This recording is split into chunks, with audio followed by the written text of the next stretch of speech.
about making it easier for yourself to get started, particularly after you fail, after you suffer something. And so the secret to winning is knowing how to lose. And these strategies will teach you how to be more resilient and bounce back from those losses.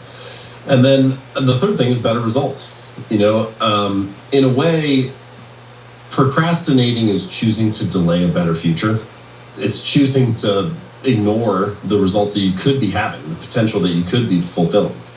And most of our outcomes in life are a lagging measure of the habits that precede them. So your bank account is a lagging measure of your financial habits. Your physical fitness is a lagging measure of your training habits. Your knowledge is a lagging measure of your reading habits. It's the thing that is the result of the action. You're basically saying the bank account I see today is a result of the habits that I had like a year ago? Almost all things that we have now are a result of the daily life, the daily system that we've been following for the last, say, 6 months or a year or 2 years. It's the things that you do each day that lead you to the outcomes that you have right now. Now, look, I'm not saying that habits are the only thing that matter in life, right? You have luck and randomness, you've got misfortune, there are all sorts of things that can influence the final outcome, but by definition, luck and randomness are not under your control, and your habits are. And the only reasonable, rational approach in life is focus on the pieces of the situation that are within your control. And so we also badly, this is an interesting thing in life, we also badly want better results. We also badly want to make more money or double productivity or be fit or reduce stress. But the irony is the results are not actually the thing that needs to change. It's like fix the inputs and the outputs will fix themselves. Fix the daily habits and you'll be led to a different destination. In some ways, I feel like the two time frames that matter most in life are like 10 years and 1 hour. So 10 years is shorthand for like, what are the big, meaningful things that you really care about in life? I mean, you sit there and think about most of us, like, what do we really want to do? We want to have a marriage that we're proud of, or raise kids that are successful, or to build a business that thrives, or to get in the best shape of your life. Whatever it is, whatever that big thing is, it's almost always a multi-year, sometimes a multi-decade process. So 10 years is shorthand for like, what's that big vision? Yeah. And then 1 hour is shorthand for what can I do in the next hour that contributes to where I want to be in 10 years. Never let a day pass without doing something that is going to benefit you in a decade. And if you can live in those two mind frames, if you can have like both this long-term vision and this bias for short-term action, you don't let a day pass without doing something that's going to benefit you 10 years from now.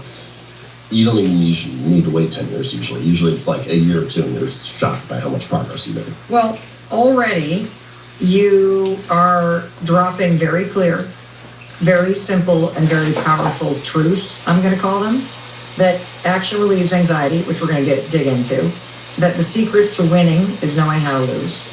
And tell me the third one again about procrastination. Procrastinating on something important is choosing to delay a better future. So you know this is important to you, this is important to your life, but not taking action on it, now you're just kicking the can down the road, right? Pushing the results further and further out. And so by the question you asked me was, if I take this seriously and I follow through on these things, how will life change? Yes. And the answer is, you'll no longer be delaying a better future, you'll be working toward it. You'll be contributing to it. Interview's over. I mean, that right there was absolutely, I cannot wait to dig into this. What I would love to talk about first, though, in case the person who is listening right now or who's watching on YouTube doesn't know what a habit is. What is the simplest definition for how to think about a habit and why are they so important? Sure. Okay, so good question. I'm going to define a habit in a couple different ways. Okay. So first way, if you were to talk to an academic or a researcher, they're going to tell you habits are these automatic, mindless routines, things you do without even really thinking about it. Okay, so like how you pull your pants on. Brush your teeth, tie your shoes, put your pants on the same leg each time. It's just these automatic, mindless behaviors. Okay. And it is true that there are many habits that are like that throughout the day. But there's, I think, a different type of way that we use the word habit to describe most things. Like if I were to ask you, Mel, what are some habits you're going to work on? You're not going to say stuff like that. You're going to say, I'm trying to get in the habit of meditating every morning, or I want to get in the habit of writing every day, or going to the gym 3 days a week, or whatever. Yes. And that is more... All of those things. All of those. That's more like a routine. In a technical academic sense, it's not automatic the way that brushing your teeth might be. But what you mean is I want to do it consistently and, regularly. And so most of Atomic Habits is about that stuff. It's about how do we pick these big, important things in our lives and do them with greater consistency and frequency. There are these simple systems and things and rules that you're going to teach us today that I love, because I think when you're somebody that's struggling to make changes stick in your life or to even get started, you see it as a deficit in your personality. You beat yourself up and say, I have no willpower. I'm the only loser on the planet who doesn't have a morning routine. And what I love so much about your work is you're about to show us, no. It's not a failure in you. It's a failure in the things that you're going to teach us. Well, a lot of the conversation about habits kind of frames things that way. Like if you hear people say, I wish I just had the discipline to follow through on this, or hey, maybe if you really wanted to do it, then you would follow through. Maybe if you really wanted to do it, you would have more willpower, discipline, or grit. And I don't want to totally dismiss discipline and willpower and grit. Like they're all very important qualities in life. But I don't know that answer is quite right. I think many people, most people genuinely do want to improve, genuinely do want to perform at a higher level, genuinely would like to have better results. So what I would say is, look, if you're struggling to improve, the problem isn't you. The problem is your system. We don't change, not because we don't want to change, but because we have the wrong system for change. And if you can have the right system, the right elements in place, then improving becomes much easier. Well, I flagged that exact quote. I'm going to read to you from Atomic Habits, page 27. If you're having trouble changing your habits, the problem isn't you, the problem is your system. Bad habits repeat themselves again and again, not because you don't want to change, but because you have the wrong system for change. You do not rise to the level of your goals, you fall to the level of your systems.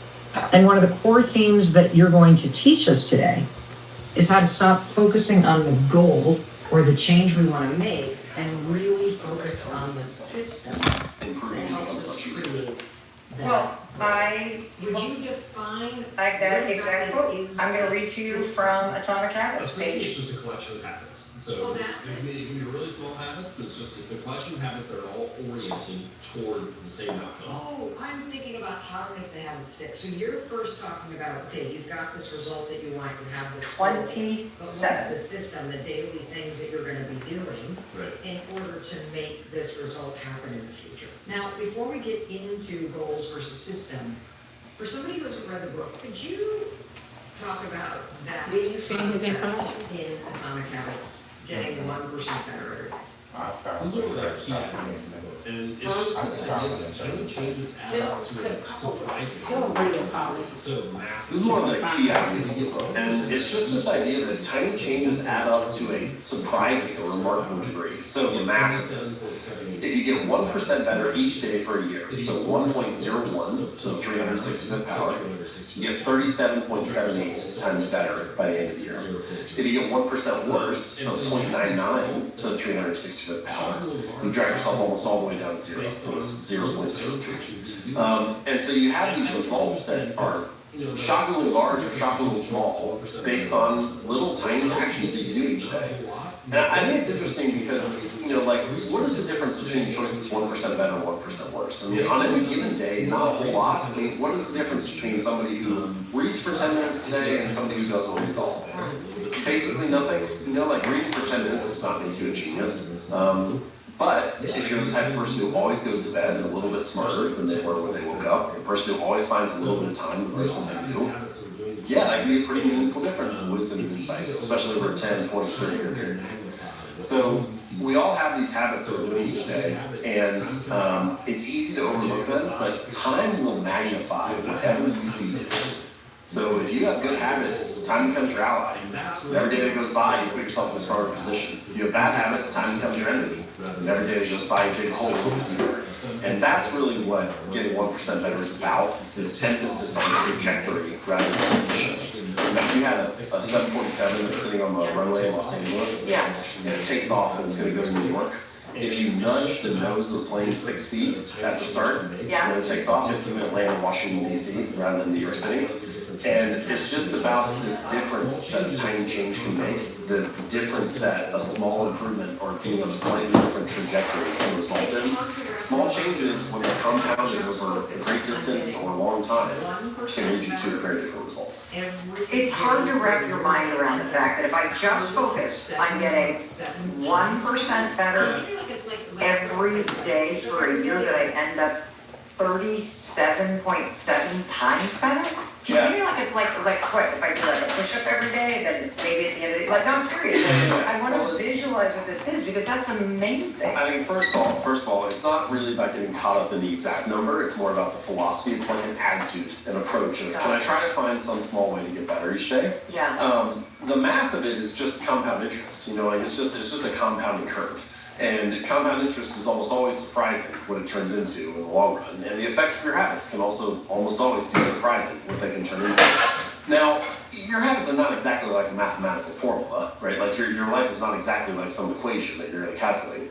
But the principle, trying to find some small way to improve and trusting with how that can accumulate and compound over time, that is very true. And also, I think, is very much how it feels on a given day, which is the actions feel kind of insignificant on a daily basis. They're very easy to overlook on a daily basis and very surprising what they turn into, good and bad, a year or 2 or 3 from now. And so it's really about mastering those small daily actions and what that can lead us to in the long run. What are the top 2 or 3 surprising ones that if you did 1% better every day, you'd be shocked at where you ended up in the year? You'd be surprised if you work on almost anything consistently for, say, 2 years. You're almost guaranteed to be in the top, 1 to 5% of the population on it. I mean, nobody else is spending that amount of time on it. So that doesn't mean that you're going to play in the NBA if you practice basketball for 2 years, but it does mean you will be a much better basketball player. James, let's talk more about this. There's a deeply personal story, something that happened to you, that explains the 1% rule. Yeah, so I grew up in a family that played lots of different sports, and I played baseball for a long time. And when I was in high school, I suffered this really serious baseball injury where I was hit in the face with a baseball bat. And it was an accident, a classmate of mine took a swing and kind of the bat came out of his hands and rotated through the air and struck me right between the eyes. Broke my nose, shattered both eye sockets, broke the bone behind my nose, kind of deeper inside your skull. I was air carried to the hospital and I was in a medically induced coma overnight. And then the next day, my vitals kind of stabilized to the point where they could release me from the coma. And it was a really long road back. I couldn't drive a car for the next 9 months. When I went to my first physical therapy session, I was practicing basic motor patterns like walking a straight line, had double vision for weeks. So it took a while. And all I wanted, I was a teenager, I was 16, 17 years old. All I wanted was to get back to being this normal, young, healthy kid before, be able to drive a car and go to baseball and play and whatever. But it was a time in my life when I was forced to start small. I had to just focus on what can I do at this physical therapy session? Am I making any progress from the last session to this one? If I can't do anything physically, couldn't play baseball for about a year, then, can I study and do well on this test? Or try to find some small win, some small improvement that I can make. And all the things that we're about to talk about today, I would never have said it that way then. I wouldn't have said, I'm just trying to get 1% better. I didn't have a language for it. But it was an experience that forced me to realize how small actions can be and still be meaningful, and that progress can take a long arc. I barely played baseball in high school. After the injury, I basically missed the whole next year. I went to college. First year, came off the bench. Second season, I was a starter. Third season, I was team captain. And then fourth year, I was an academic All-American. And that's like a 5 or 6 year arc from that stuff. And I never played professionally, but I look back on that and I feel like I was able to maximize my potential. And, we all have things in life that we don't ask for. And this was one for me. It was one of the first things I said when I woke up the next day was I never asked for this. But you have to get out of that self-pity loop. It just does not serve you. A bad attitude and self-pity makes every problem harder. And so you're just layering on another challenge to the already challenging situation. And so instead, I tried to be as positive as I could about it, try to find things to improve each day. And again, it took 5 or 6 years, but I think that process taught me a lot about building small habits and bouncing back from challenges. And so eventually, 10 years later, when it came time to write the book, I think the book is better because I struggled. It was better because I had to go through that process. And now I know, just like everybody else, how hard it is to build habits, how long it takes to make progress, and how challenging it can be to see the improvement that you've been wishing for. And so I think those struggles ended up resulting in better material.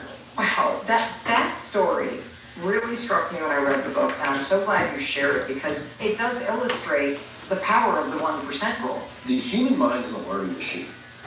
Almost every skill that you have today was previously unknown to you. When you were born, you didn't know how to tie your shoes or cut a tomato or make spaghetti or whatever. But you know all that stuff now because you practice it. And you can get better at anything that you practice. I think it's interesting if you look at people, what are people spending their time practicing each day? Like a lot of people are practicing the art of getting mad on social media. People are practicing the fine craft of being fearful and reading about all the ways that the world is falling apart. They're practicing scrolling their phone. What are you trying to get good at? I think it's worth to ask, what am I practicing each day? What am I training for? And every moment is a repetition, and your brain will automatically get better at the things that you repeat. Whatever you repeat, you reinforce. And so you want to make sure you're reinforcing the right things. What I love about what you just said is that oftentimes when you're thinking about habits, you're thinking about the new ones, and we don't often have that moment of honest reflection with ourselves where we say, wait a minute, I already have a lot of habits. And if I don't like how my life looks and feels right now, whether that's the balance in my bank account or the way that I feel in my body or the kind of relationship I'm in or my drinking habits or what I'm doing with my free time, then changing my habits is the way I change the circumstances of my life. Here's an interesting one for you. Something like scrolling your phone. Yeah. Most people would be like, yeah, that's probably one I don't want to do as much. Yes. But what I find interesting are the habits that used to serve me well, but don't serve me as well now. Those have been much harder for me to give up. The way that I think about it is, I like to ask myself this question of what season am I in right now? Life has a lot of different seasons. Sometimes there can be all kinds of reasons that seasons shift. Maybe it's you get married or you have a kid, or maybe you move to a city or start a new job. I was just talking to a mom who she just became an empty nester. And she's like, for 25 years I've been taking care of these kids. Now all of a sudden, nobody's here. What season am I in? And what I've slowly learned, I can be a slow learner in a lot of ways, is when your seasons change, your habits often need to change.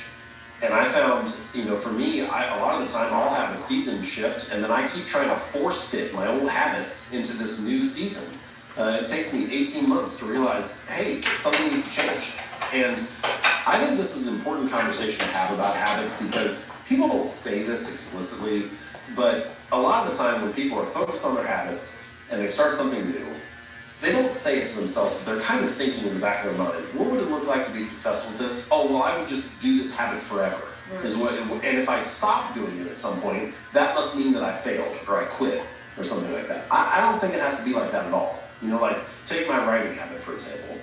For the first 3 years, I wrote 2 articles a week. Those were about 2,000 words each. Then I signed a book deal for Atomic Habits. Season changes. Can't write those anymore, so that shifted. Then I worked on the book for 3 years. Now, for the last 5 years, I've been writing a newsletter once a week. That's much shorter. But at no point in there do I feel like my writing habit failed. Just because I'm not writing 2 articles a week anymore doesn't mean that, I screwed up or something. The habit just needed to change shape based on the season that I was in.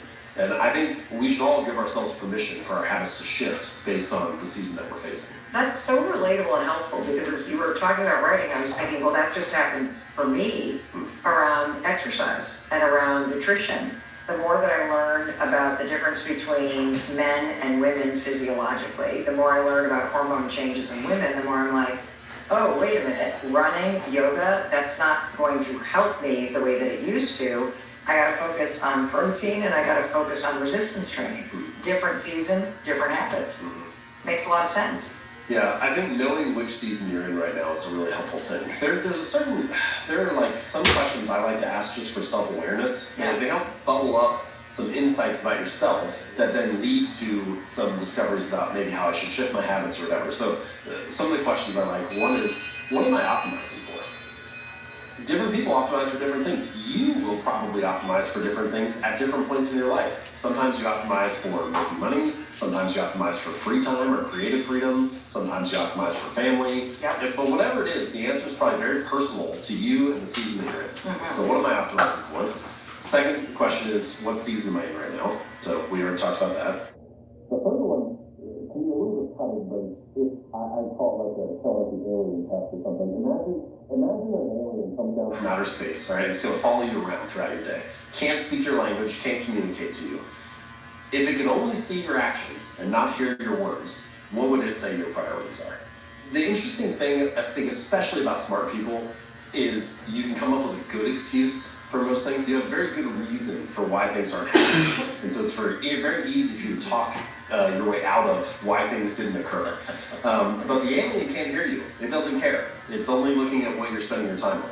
And it's just a nice way to kind of level set and, see, okay, I say things are a priority, but how am I actually spending my time? Tell me why these tiny changes create such massive transformation, why it's frankly the only way. First of all, it matters because it's doable. You really only have a certain amount of time each day that you can work with. Everybody says, oh, you have the same 24 hours a day, but it's even less than that. I think a more useful way to frame it is how many hours per day are under your control. Ooh, I love that. How many hours? There's very few, there's very few. Thank you for telling the truth. And so really it's about what do you do with those 1 or 2 hours, maybe 3, I don't know, but there's, how many are really under your control?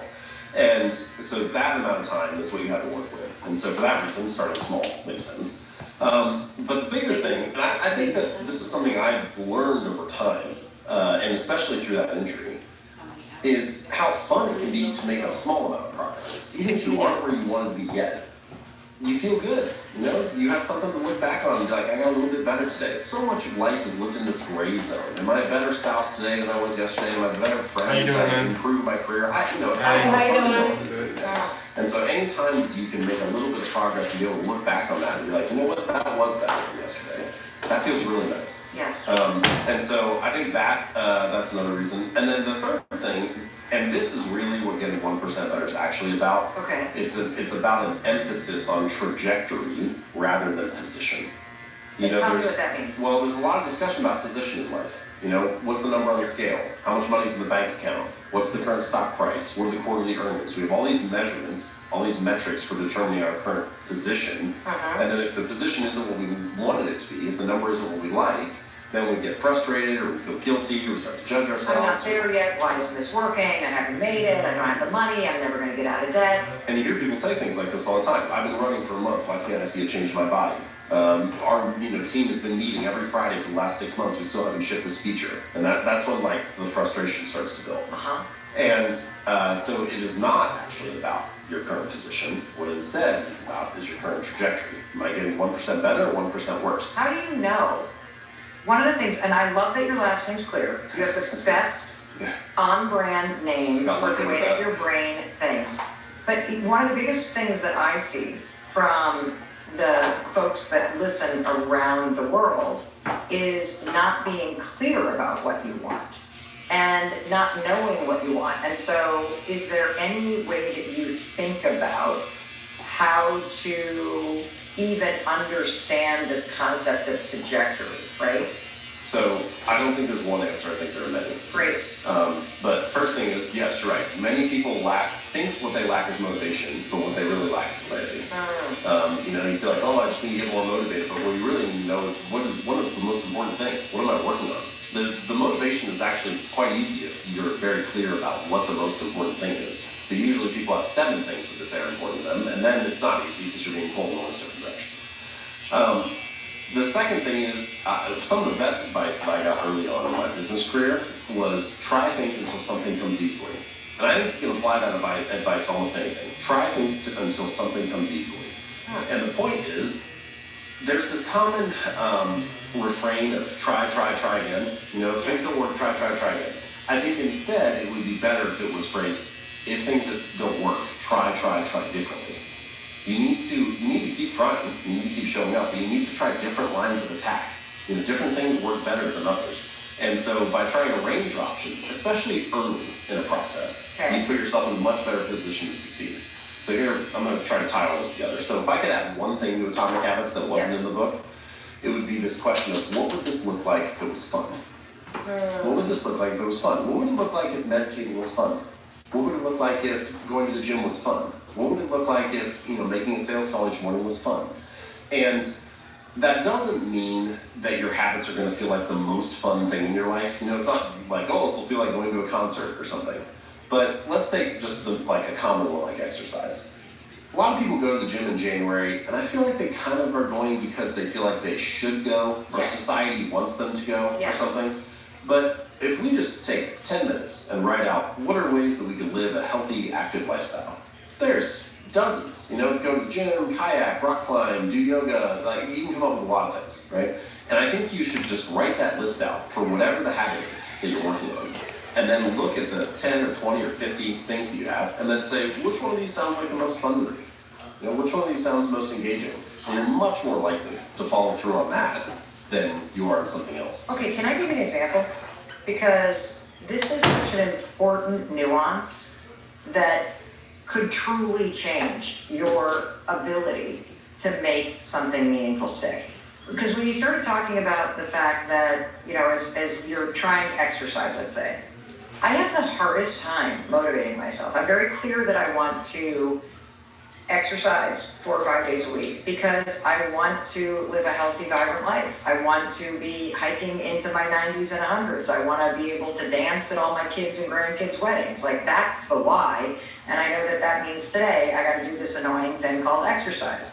And it's always befuddled me that my husband, with zero resistance, zero friction, can just walk right into a gym, motivate himself. My daughter's like that too, not me. I wander around like an idiot, I get bored, I can't stay motivated, I don't know. What I've discovered is that if I go to a class, it's fun. And so that question, how could I make this fun? What if this were fun? What would that look like? That changes everything. The first key, the first hurdle to clear is to find things that are genuinely interesting to you, that are genuinely fun to you. The person who felt like it was a hassle at the start, or it kind of feels like it's a chore and they're sort of making themselves do it, as soon as it gets hard, they're going to stop. They didn't want to do it to begin with. But the person who is having fun, the person who's engaged and interested, the person who's curious and excited about it, they're way more likely to stick with it when it gets hard. One of the things that I'd love to have you unpack for us is, when someone's sitting around waiting for motivation and they're struggling to either get started, they're struggling as they're waking up today to do the thing they say that they want to do it.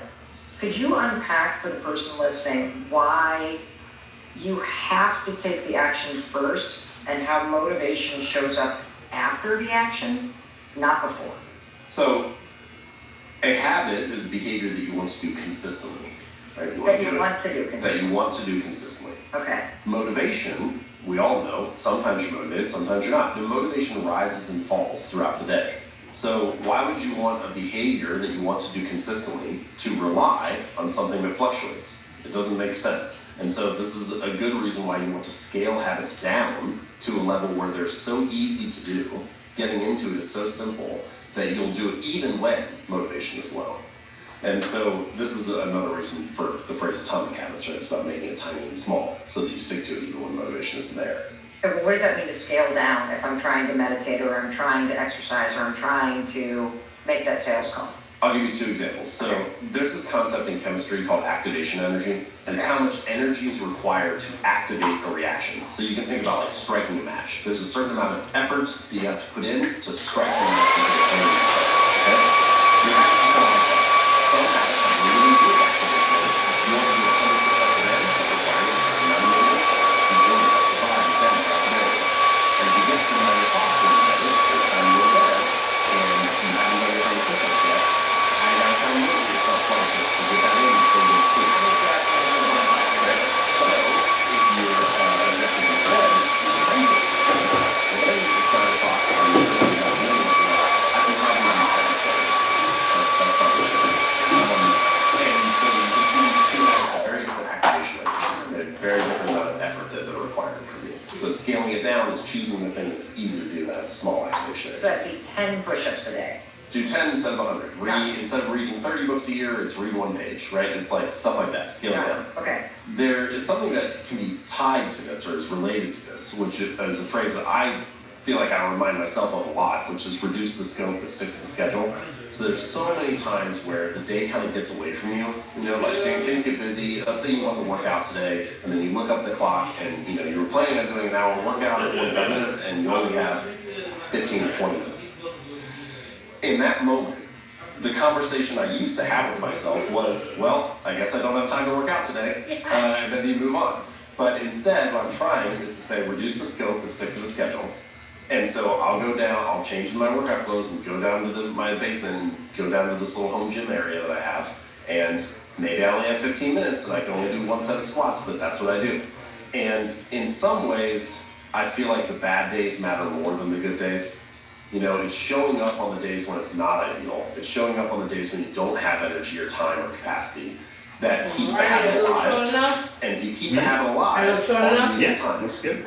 But if you throw up a 0, now the streak is broken, and sometimes 1 day can turn into 5 days and can turn into 3 months, and then you find yourself wanting to get back on track. And I think rather than asking yourself, what can I do on my best day, you should start by asking, what can I stick to even on the bad days? Oh, I love that. And that becomes your baseline. Okay, so you've already given us 2 incredible things, which is, what if this were fun? What would it look like if it were fun? And as you're thinking about the beginning of a habit, defining it by what could I actually stick to even on my worst day. Right. How is it that motivation shows up after the action? Because you have this feeling of progress. Now you have something that look, I've made some movement forward. You have something to look at. It's the difference between hope and evidence. Now you have some evidence, and so you have a reason to believe it. Say, oh, look at myself moving forward. And that starts to feel really good once you stack a couple days together. It doesn't, I think this is one of the lessons in my work, which is it doesn't take much to feel good again. You'd be surprised what you can do with 5 good minutes. 5 good minutes of conversation can restore a relationship. 5 good minutes of exercise will leave you winded and reset your energy and mood for the day. 5 good minutes of writing will make you feel like the manuscript is moving forward again. It doesn't take much to feel good. And so you just need a little bit to get yourself back on the path. That's the entire premise of this podcast. That it takes so little to make you feel good again. And once you do, the progress and the momentum kicks in. If you're the kind of person who's listening and you're like, God, I just failed too many times. And so you feel discouraged about starting it, whether it's putting yourself back out there on the dating scene, or it's dusting off your resume after getting laid off and feeling like, what value do I have to offer? Or you tried yet again to lose the weight or to stick to the meditation and you failed again. So what is the failure premortem? Okay, so first, you want optimism. My little shorthand is, I don't want to be my own bottleneck.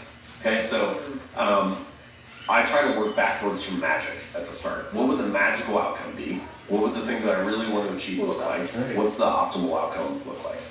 Then the next phase, this is where the failure premortem comes in. So you switch from optimism to pessimism. All right, I know where I want to go. So now let's be my own critic for a minute. The failure premortems, it's just a simple question of, if we look back 6 months from now, and this has failed, where does it fail? So it's just you're pre-analyzing where This is before you even get started. You haven't done anything. But you're trying to be the one to figure out what are the flaws and what are the about to do. Okay. And so the failure premortem just says, if this fails, where does it fail? And you can come up with all kinds of things. Let me give you an example for habits. So let's say that you want to start going to the gym. Yes. And you're like, well, if this plan fails, where does it fail?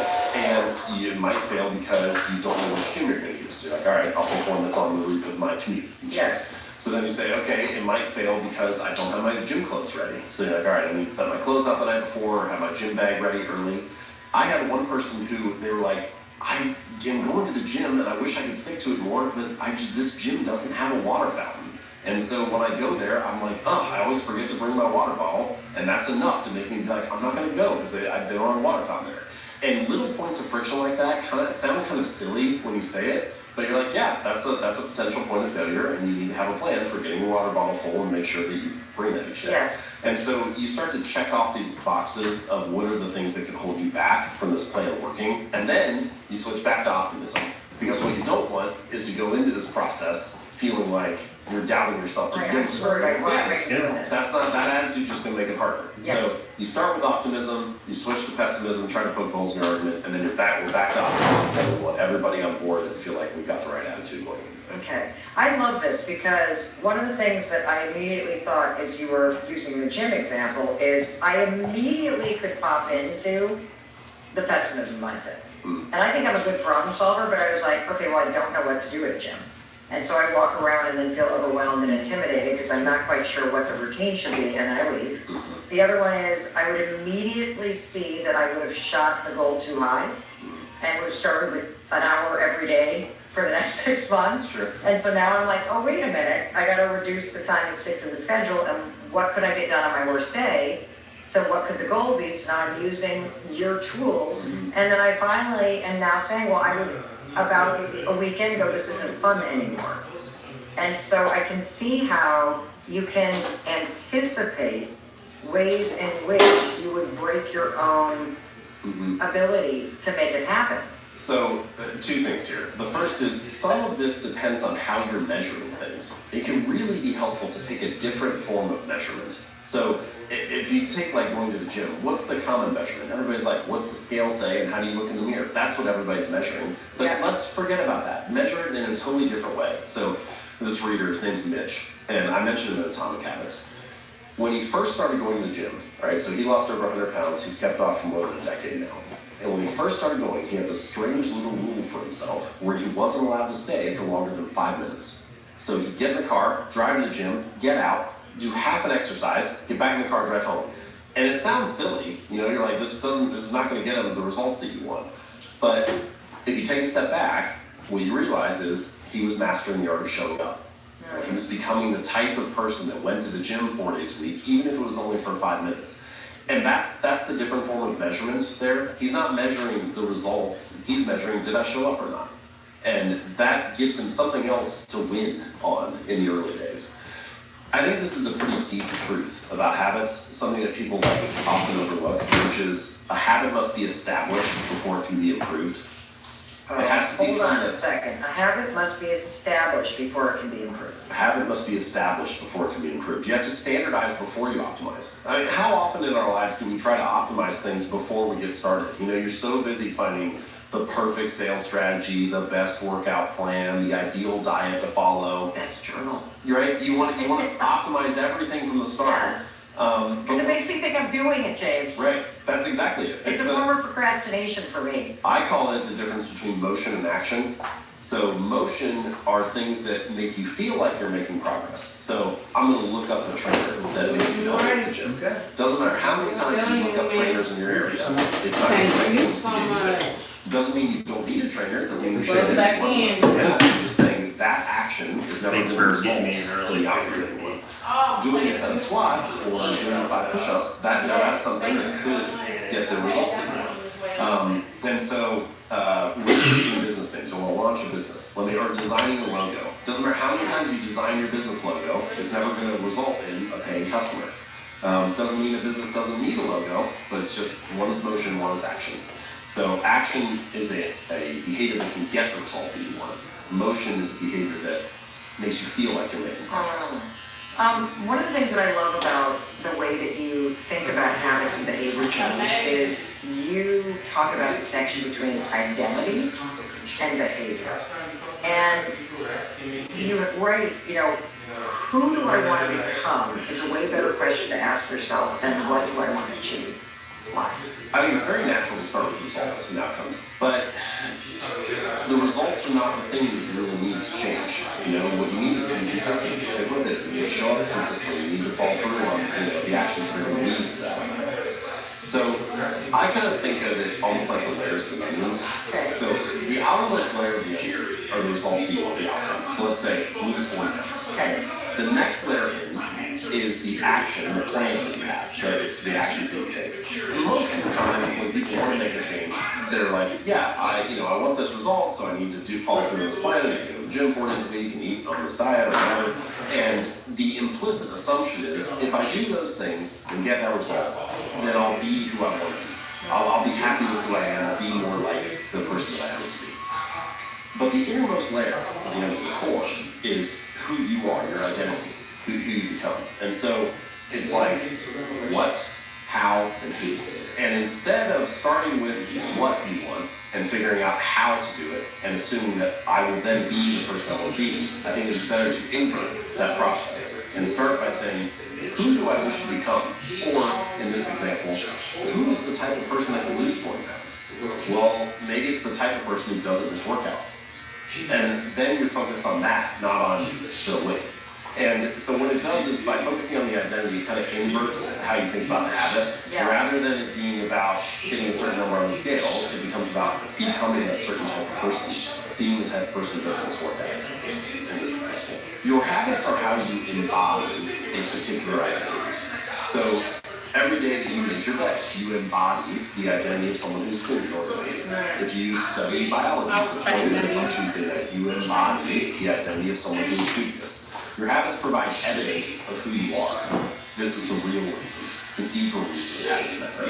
We often talk about habits as mattering because of the external results that they get you. Hey, habits will help you be more productive or make more money or reduce stress. And like, look, habits can do all that stuff. That's great. But the real reason, the true reason habits matter is that every action you take is like a vote for the type of person you wish to become.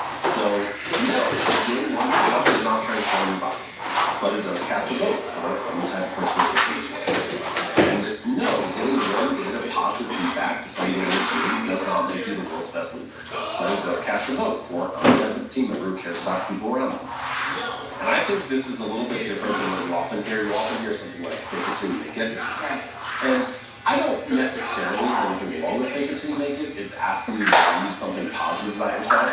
However, it's asking you to believe something positive without having evidence for it. And we have a word for beliefs that don't have evidence, called that delusion.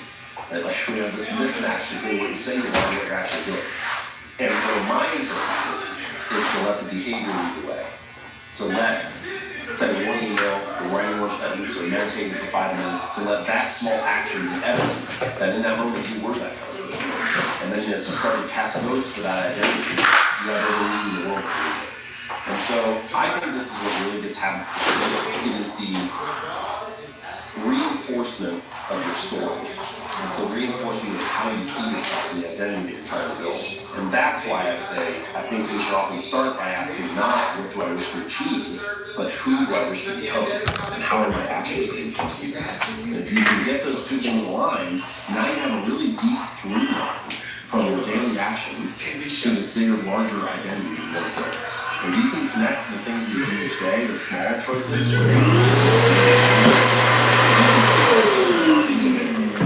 I want to make sure that as you're listening or watching, you really got that question. Who do I want to become? You start there and you start with a vision for the kind of person you want to become, and then we invert that underneath what we're talking about. So who you want to become, then you ask yourself, well, how do I become that kind of person and what do I need to do? Now we have a roadmap that leads you to the small daily habits that cast the vote to get you there. I think what we're ultimately trying to get to is a place where you take pride in being that kind of person. Well, let's bring this to one of my absolute favorite parts of Atomic Habits in your research. This changed my entire mindset and honestly changed the type of person I am. And it's the difference between setting goals versus focusing on systems. And so I want to read to you from this section titled Forget About Goals, Focus on Systems Instead. And you're right, for many years, this was how I approached my habits. Each one was a goal to be reached. I set goals for the grades I wanted to get in school, for the weights I wanted to lift in the gym, for the profits I wanted to earn in business. I succeeded in a few, but I failed in a lot of them. The results had very little to do with the goals I set, really everything to do with the systems I followed. What's the difference between systems and goals? It's a distinction I first learned from Scott Adams, a cartoonist behind the Dilbert pump. Goals are about the results you want to achieve. Systems are about the processes that lead to those results. And you write about this, just one example that made so much sense. If you're a coach, your goal might be to win a championship. But your system is the way you recruit players, manage your assistant coaches. Psalm 1 says, 21 says, the Lord is my shepherd.